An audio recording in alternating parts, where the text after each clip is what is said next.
and defend the Constitution. So help me God.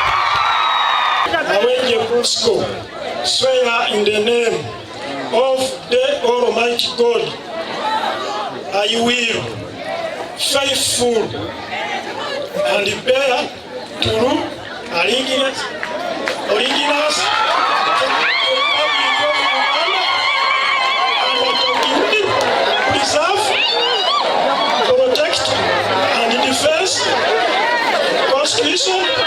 So help me God.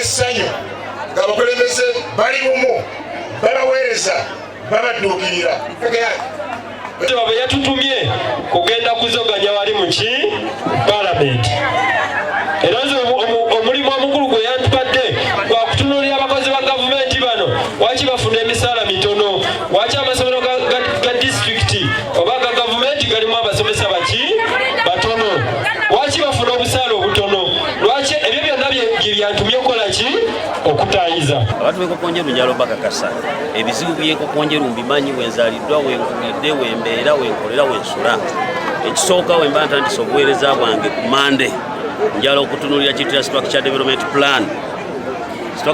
plan y'ekibuga kino yaggwako njala okulaba nga tugirinewinga etandika okubeera nga abantu bagobera ekibuga mu bye bazimba nga bitambula n'amateeka. Ensonga ey'okubiri, ekibuga kino kirina enzikiza, njagala okufuba okulaba nga ngoba enzikiza mu kibuga kino, ey'ensonga yakubiri.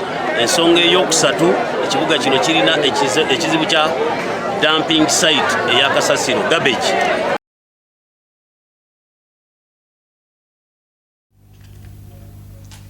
Ekitongole ekyebigezo mu ggwanga